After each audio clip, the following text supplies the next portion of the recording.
გავლენიანმა საერთაშორისო ორგანიზაციამ საქართველოსთან დაკავშირებით ერთ-ერთი ყველაზე მძიმე ანგარიში მოამზადა. ასეთი მძიმე დასკვნები Human Rights Watch-ის ანგარიში ჩვენ არასდროს გვინახავს და ბუნებრივია ანგარიში მოიცავს ყველა იმ გადადგმულ ნაბიჯს, რომელიც ქართულმა ოცნებამ ბოლო 2 წლის განმავლობაში და იმ გადაწყვეტილებებს, რომელიც 2 წლის განმავლობაში მიიღო, ეს ყველაფერი ანგარიში მოიცავს 2024 წლის საპარლამენტო არჩევნების შემდეგ მოვლენებს და აქ არის ყველაფერი ნათქვამი ქართული ოცნების რეპრესიულ მმართველობაზე, რეპრესიულ კანონებზე, რომელსაც ქართული ოცნება ამტკიცებს, როგორც ანგარიში წერია სამოქალაქო საზოგადოების გასანადგურებლად და კრიტიკული მედიის გასაჩუმებლად, ასევე საუბარია ევროინტეგრაციის შეჩერებაზე, აქციების დარბევაზე, პოლიციელების მხრიდან უპრეცედენტო ძალადობაზე, მშვიდობიანი დემონსტრანტების წინააღმდეგ, როგორ უსწორდებოდა ბიძინა ივანიშვილის პოლიცია მშვიდობიან დემონსტრანტებს, ასევე აქ არის ყველაფერი ნათქვამი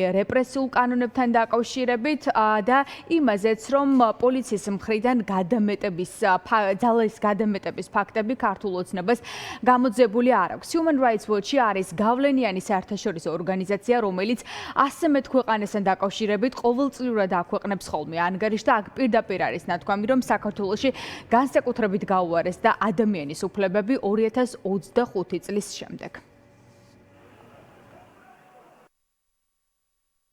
საქართველოში ადამიანის უფლებების მდგომარეობა მკვეთრად გაუარესდა 2025 წელს, როდესაც მმართველმა პარტიამ ქართულმა ოცნებამ მიიღო ფართომასშტაბიანი კანონები, რომლებიც მიზნად ისახავდა ქვეყნის ენერგიული სამოქალაქო საზოგადოების განადგურებას და კრიტიკული მედიის გაჩუმებას.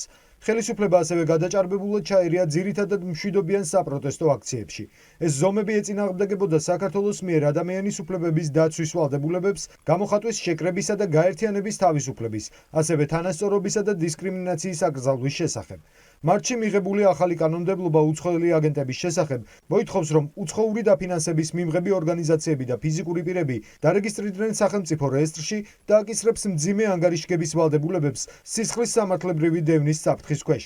სხვა რეპრესიული ცვლილებები მოითხოვს მთავრობის თანხმობას ყველა უცხოური გრანტისთვის და კიდევ უფრო ზღუდავს მშვიდობიან საპროტესტო აქციებს, დამოუკიდებელ მედიას და სიტყვის თავისუფლებას.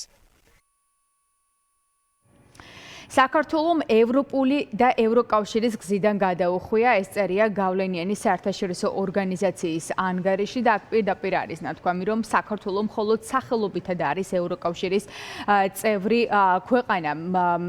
Human Rights Watch-მა პირდაპირ დაწერა ამ ანგარიში, რომ მიუხედავად ევროკავშირის და ევროპელი ლიდერების მოწოდებისა, რომ ქართულ ოცნებას უკან გაეწვია რეპრესიული კანონები, შეწყვიტა ძალადობა საკუთარი მოქალაქეების წინააღმდეგ, ქართულმა ოცნებამ ეს მოთხოვნები არ გაითვალისწინა, შესაბამისად საქართველოს ევროკავშირში გაწევრიანების პროცესი არა მხოლოდ შეჩერებულია, ბრიუსელის მიერ ნოემბერში გამოქვეყნებული ანგარიში ცხადყოფს იმას, რომ შესაძლოა კითხვის ნიშნის ქვეშ დადგეს და დღის წესრიგში დადგეს საქართველოსის უვიზო რეჟიმის შეჩერების საკითხი, თუმცა ორგანიზაცია წერს, რომ ეს მოხდება მხოლოდ მას შემდეგ, რაც ბრიუსელი სავიზო სანქციებს დაუწესებს ქართული ოცნების ჩინოვნიკებს.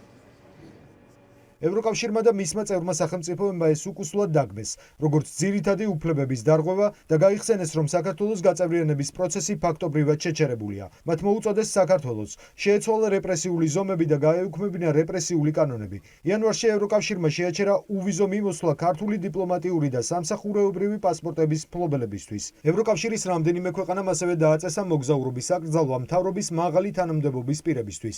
ივლისში ბრიუსელმა გააფრთხილა საქართველოს მოქალაქეებისთვის უვიზო მიმოსვლის შესაძლო შეჩერების შესახებ, თუ ქვეყანა ვერ შეასრულებდა ადამიანის უფლებებთან დაკავშირებულ ძირითად ვალდებულებებს. ნოემბერში გამოქვეყნებულ გაფართოების ანგარიშში ევროკომისიამ გამოაცხადა, რომ საქართველომ კიდევ უფრო გადაუხვია ევროკავშირის გზას და მას მხოლოდ სახელით კანდიდატი ქვეყანა ეწოდა. საერთაშორისო ორგანიზაციას განსაკუთრებით მძიმედ მიაჩნია 2024 წლის ნოემბერ-დეკემბრის უმძიმესი მოვლენები, როდესაც პოლიციამ და სამართალდამცავმა ორგანოებმა, როგორც ამას ორგანიზაცია ამბობს, გადამეტებული ძალა გამოიყენა მშვიდობიანი დემონსტრანტების წინააღმდეგ. აქ პირდაპირ არის ნათქვამი, რომ მშვიდობიანი დემონსტრანტების წინააღმდეგ პოლიციამ გამოიყენა ძალის გადამეტება, მათ დაედევნენ ალყაში მოაქცია სცემეს მომიტინგე მიტინგეები და მათ წინააღმდეგ განხორციელდა წამება და არასათანადო მოპყრობა. ეს ნიშნავს იმას, რომ საერთაშორისო ორგანიზაცია და ისეთი გავლენიანი ორგანიზაცია, როგორიც არის Human Rights Watch, ფიქრობს, რომ ქართული ოცნება არა მხოლოდ არღვევს ადამიანის უფლებებს საქართველოში, არამედ ის არიცავს საერთაშორისო ორგანიზაციების მიერ ნაკისრ ვალდებულებებს და არღვევს უფლებებს საქართველოში. ქვეყნის მასშტაბით მასობრივი საპროტესტო აქციები დაიწყო მას შემდეგ, რაც მმართველმა პარტიამ 2024 წლის ნოემბერში გადაწყვიტა უარი ეთქვა საქართველოს ევროკავშირში გაწევრიანების პროცესზე. პოლიციამ და სხვა უსაფრთხოების ძალებმა არაერთხელ გამოიყენეს სასტიკი და გადაჭარბებული ძალა ძირითადად მშვიდობიანი დემონსტრანტების წინააღმდეგ. დაედევნენ, ალყაში მოაქციეს და სცემეს მომიტინგეები, ხოლო პოლიციის მიერ დაკავებისას ბევრი მათგანი წამებისა და არასათანადო მოპყრობის მსხვერპლი გახდა. სპეცრაზმი და ხელისუფლებასთან დაკავშირებული არაფორმალური ძალადობრივი ჯგუფები ავიწროებდნენ და თავს ესხმოდნენ ოპოზიციის აქტივისტებს და დამოუკიდებელ ჟურნალისტებს. პოლიციას ეცვა სპეციალური აღჭურვილობა ან სრული სახის ნიღბები. ხილული ნიშნების გარეშე, რაც ხელს უშლიდა ძალის გადაჭარბებული გამოყენებისთვის პასუხისმგებლობის აღებას. მიუხედავად იმისა, რომ ხელისუფლებამ დაიწყო გარკვეული გამოძიება პოლიციის მიერ ძალადობის ბრალდებებთან დაკავშირებით, ამ სტატიის დაწერის მომენტისთვის მათ არ დაუდგენიათ და არ დაუკავებიათ არც ერთი პასუხისმგებელი პირი. ეს ანგარიში არის სრული თავმოყრა იმისა, რასაც ბოლო 2 წლის განმავლობაში ქართული ოცნება ისმენდა როგორც ევროპელი, ასევე ამერიკელი პარტნიორებისგან, თუმცა ანგარიში საერთაშორისო ორგანიზაცია გამოთქვამს წუხილს, რომ არც ერთი მოწოდება ქართულმა ოცნებამ დასავლელი პარტნიორების მხრიდან არ გაითვალისწინა და საქართველოში ადამიანის უფლებების დარღვევა გრძელდება.